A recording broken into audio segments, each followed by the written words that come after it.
If you're looking for a way to practice your CSS and you love games, I have the perfect resource for you. Hey, I'm Bree, a developer advocate and your tech bestie who's here to guide and motivate you along your journey into tech.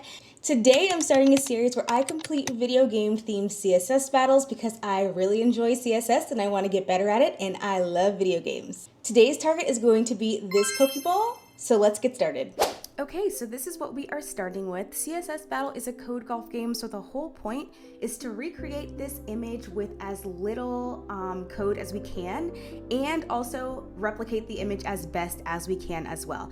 So we're basically just started with this orange square, and my go-to is always to set up our background first. So in order to do that, I'm gonna change this div styling to be the body, which is going to change our background to this orange color, and we actually want it to be this lovely sea foam. So I'm going to change that.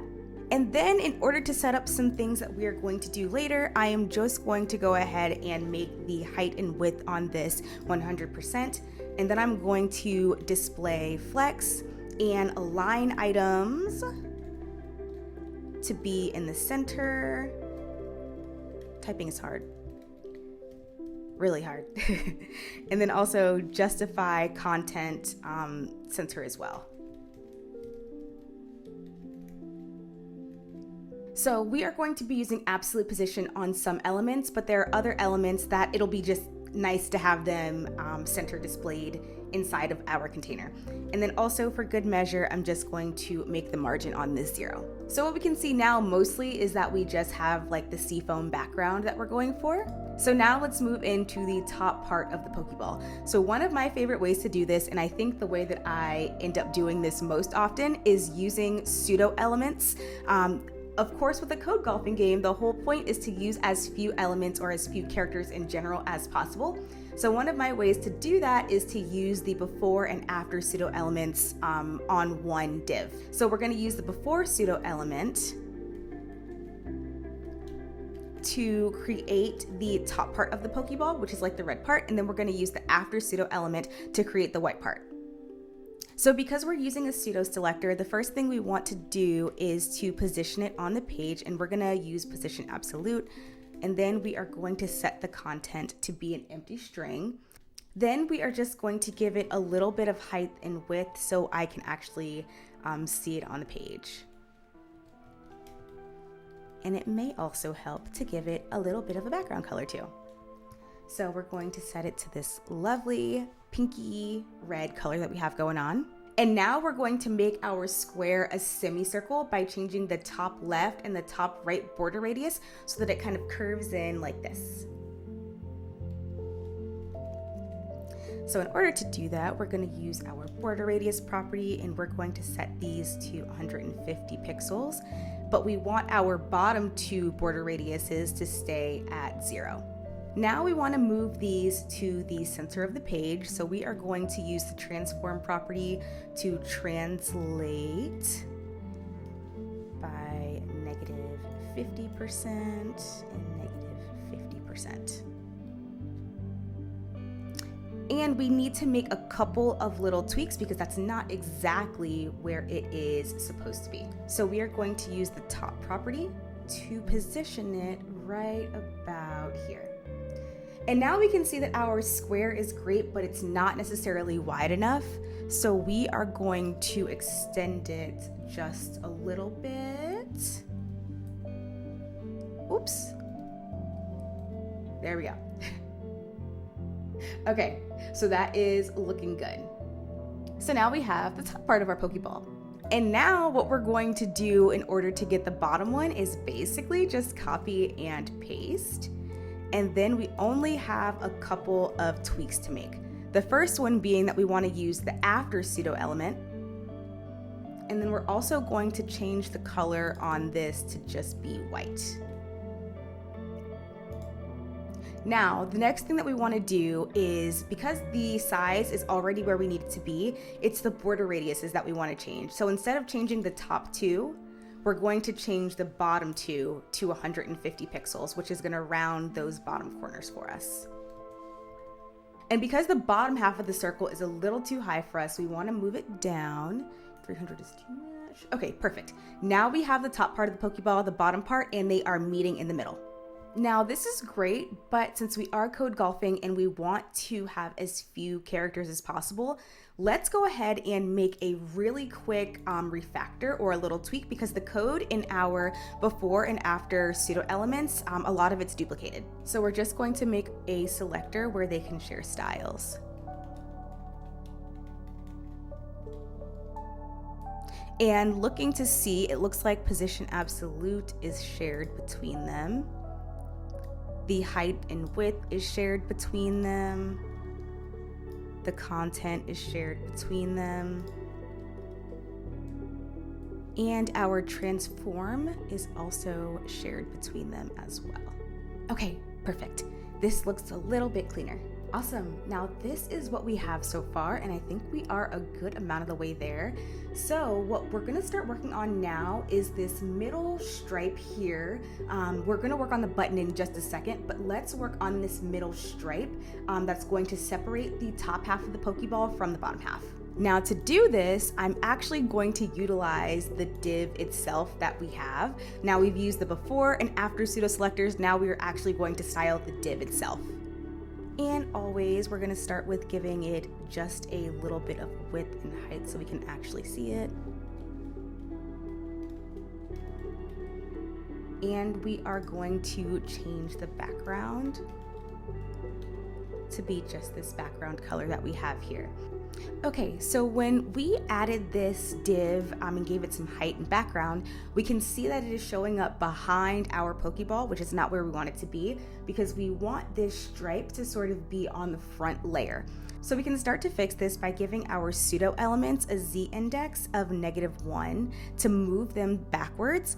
And then we also want to move our Pokeball back towards the center and push it right a little bit. So we're going to do this by using the left property, and we're going to move it 50% over.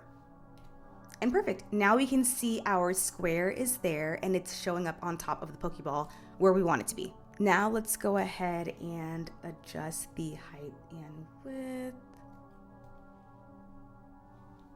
200 is too big. Let's do one. Oops, not 1800. One. Perfect. Okay. So one thing that we can see about where I am versus where I want to be is that our middle strip right here, you're supposed to be able to see a little bit of the background in it. It is smaller in width than our Pokeball, like top half and bottom half. I'm going to set the border left to 20 pixels solid, and we also want to give it our seafoam color. And then we are going to use the same property, but for the right, so that we can see the gap on the other side.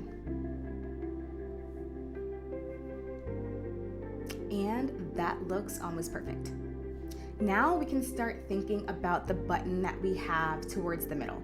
And I am probably going to have to use another element here, so I'm just going to add a span. Now what I'm going to do is use a similar method of absolute positioning to move the button, which is the sort of like yellow part with the border, where I want it to be.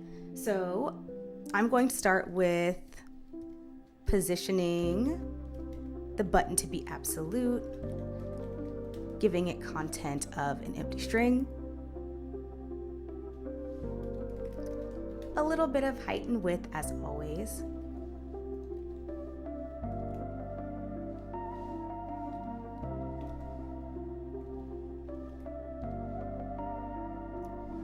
And we are going to set the background to this cute little yellow color. Next thing we want to do is we want this to be a circle, so we want the border radius to be 50%, which is going to round it. Okay, so this is basically our button, but it does have the burgundy radius around it. So let's add an additional border, and we'll make it like 10 pixels for now. It's gonna be solid and whatever this cute burgundy color is.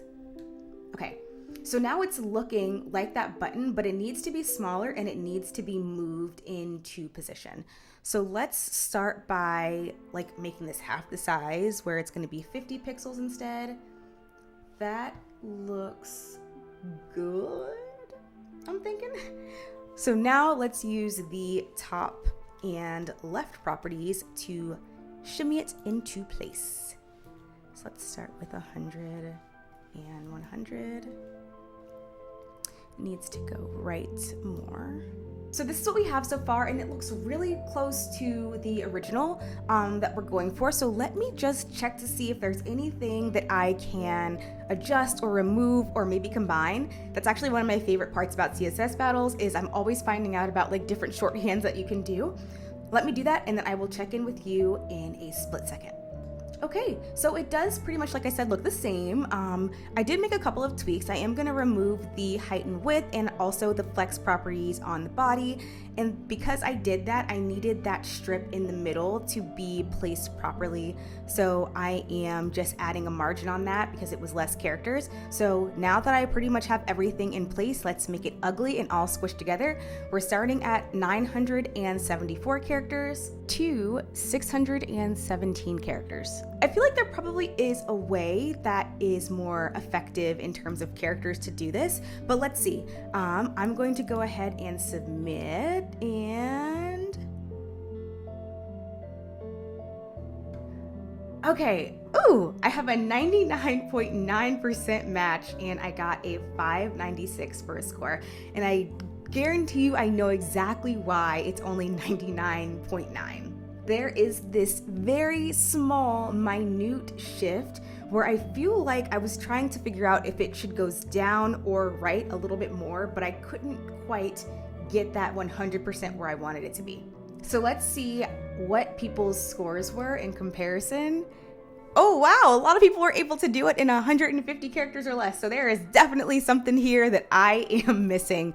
I wish we could see on some of them, I think it's just for the daily ones, unless you have like the pro version, you can see what the actual solutions are. Because I'm definitely gonna have to look into that to see how they did it.